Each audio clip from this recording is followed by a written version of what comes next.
जय हिंद। आज हम समझेंगे डीआरडीओ के बारे में कि डीआरडीओ क्या है और यह डीआरडीओ सैन्य क्षेत्र में किस प्रकार कार्य करता है उसके ऊपर बातें करेंगे। और यह देखेंगे डीआरडीओ ने अब तक कौन कौन से हथियार सैनिकों को दिए हैं जिससे लड़ाई करने में सैनिकों को काफी आसानी हुआ है। तो डीआरडीओ के बारे में देख लेते हैं कि डीआरडीओ क्या है। तो डीआरडीओ है defence research and development organisation. इसकी स्थापना 1 जनवरी 1958 की गई थी। इसका जो मुख्यालय है वो नई दिल्ली में है।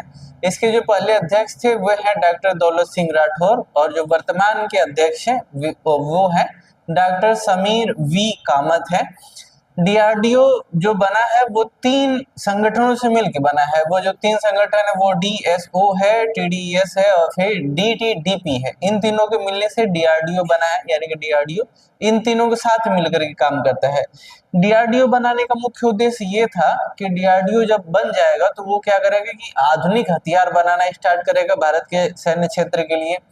अब जबकि अगर आधुनिक हथियार भारत के ही अंदर बनने लग जाएंगे तो हमें दूसरे देशों से क्या है कि हथियार खरीदने की आवश्यकता नहीं पड़ेगी, जिससे हम क्या हो जाएंगे, आत्मनिर्भर हो पाएंगे। तो इसका जो उद्देश्य है वो आधुनिक हथियार बनाना है और भारत को एक आत्मनिर्भर करना है, जिससे आयात हथियारों का जो आयात है वो क्या हो सके, कम हो सके।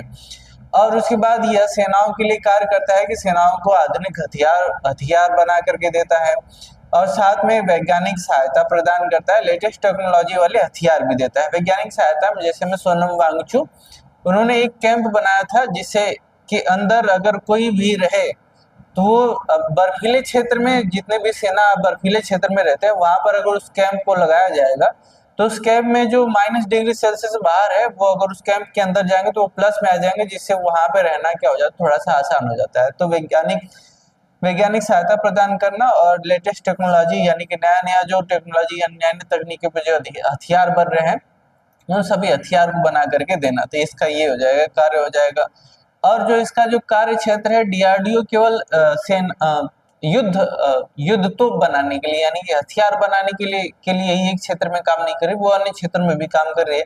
जैसे एआई के क्षेत्र में भी काम कर रही है, ठीक है ना। एआई के क्षेत्र में काम कर रही है यानी कि नए नए जो उपकरण बन रहे हैं एआई के द्वारा उसके उसके ऊपर काम कर रही है। जीवन विज्ञान के ऊपर कार्य कर रहे हैं, जैसे कि सेनाओं को जब पहाड़ी एरिया में रह करके युद्ध करना होता है तो वहां पे क्या होता है, कपड़े उन्हें चाहिए, वैसा भोजन चाहिए जिससे भी अधिक दिनों तक वहां पे रह सके, तो उन्हें भोजन और फिर कपड़ा मुहैया कराना इसका काम है, इसके ऊपर कार्य करती है। और फिर क्वांटम एवं लेजर के ऊपर कार्य कर रही है। तो डीआरडीओ इन सभी क्षेत्रों के ऊपर क्या कर रही है कि काम कर रही है। और जब डीआरडीओ काम करना शुरू की तो इसने भारत को बहुत अच्छे अच्छे मिसाइल भी दिए हैं। वो मिसाइल के रूप में क्या है कि अग्नि है, जो मिसाइल भी अग्नि मिसाइल हो गया, पृथ्वी हो गया, त्रिशूल हो गया, आकाश हो गया, नाग हो गया। इन सभी मिसाइलों को बना करके दिया है डीआरडीओ ने। डीआरडीओ ने तेजस लड़ाकू विमान भी बना करके दिया है सैनिकों को, और साथ में अर्जुन टैंक और फिर इन्फेंट्री कॉम्बैट वाहन भी दिया है, जिससे पहाड़ों के ऊपर चढ़ना क्या हो जाता है, आसान हो जाता है। और साथ में इसने रडार भी बनाया है, फिर इलेक्ट्रॉनिक्स भी बनाया है। अब रडार के माध्यम से क्या होता है कि रडार बनाने से एक फायदा हुआ कि अगर आसमान में कोई जहाज जा रहा है तो पता लगा जा सकता है कि वो एक वायुयान है, तो उसे नुकसान नहीं पहुंचाएगा, उसे आराम से आगे छोड़ दिया जाएगा। लेकिन अगर किसी दूसरे देश के हथियार आएंगे तो रडार में उसे पकड़ा जा सकता है और उसे मार के गिराया जा सकता है। तो डीआरडीओ द्वारा बनाया गया रडार बहुत ज्यादा अच्छा है। और इलेक्ट्रॉनिक्स की बात करें तो हम चाहते हैं कि जितने भी हथियार अब धीरे धीरे बने, क्योंकि भारत धीरे धीरे आधुनिक हो रहा है, अब पूरे देश आगे आगे बढ़ रहे हैं, तो जितना घातक हो सके हथियार बनाया जा सकता है और उसका आकार जितना छोटा हो सके। तो इलेक्ट्रॉनिक के माध्यम से घातक हथियार एक छोटा रूप में दिया जा सकता है। तो ये भी डीआरडीओ इसके ऊपर कार्य कर रहा है। तो इसमें उसका क्या है, मुख्य उपलब्धियां हैं। और साथ में अन्य में जैसे ब्रह्मोस सुपरसोनिक मिसाइल बनाया गया, फिर पिनाका रॉकेट सिस्टम बनाया गया, इन दोनों को बनाया गया। लेकिन इन दोनों को भारत और रूस दोनों कंपनियां मिल करके बना रही हैं। तो इनमें तो 2 लोग का हाथ है, बाकी इन सबको बनाने में केवल भारत का डीआरडीओ योगदान दे रहा है। जब भारत में डीआरडीओ चालू किया गया था, डीआरडीओ की जो प्रयोगशाला थी वो केवल 10 थी। पूरे भारत के अंदर केवल 10 प्रयोगशाला थी, यानी कि 10 जगहों पर हथियार बनाया जा रहा था। लेकिन अब वर्तमान में क्या है कि 50 से अधिक प्रयोगशाला पूरे भारत के अंदर है, जहां पर हथियार बनाया जा सकता है, आधुनिक हथियार बनाया जा रहा है। अभी हाल ही में इजरायल अमेरिका, ये दोनों मिल करके ईरान के ऊपर युद्ध कर दिए हैं, उसके ऊपर daily by daily missile launch कर रहे हैं।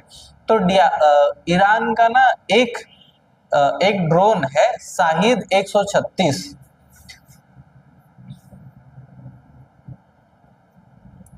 शाहिद 136 ड्रोन, इसने अमेरिका के बड़े से बड़े रडार को मार के ध्वस्त कर दिया है। और इसने बहुत ही नुकसान, है तो छोटा सा, जो जिसने पूरे अमेरिका के भारी भारी मतलब बहुत ज्यादा महंगे महंगे रडारों को मार कर नष्ट कर दिया है।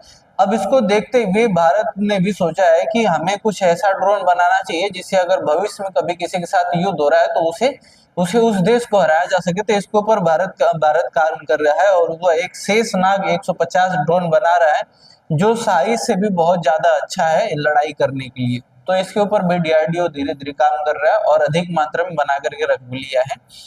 तो आज के लिए इतना ही रखते हैं, उसके बाद मिलेंगे नेक्स्ट ऑर्गेनाइजेशन नेक्स्ट वीडियो में। तब तक के लिए जय हिंद।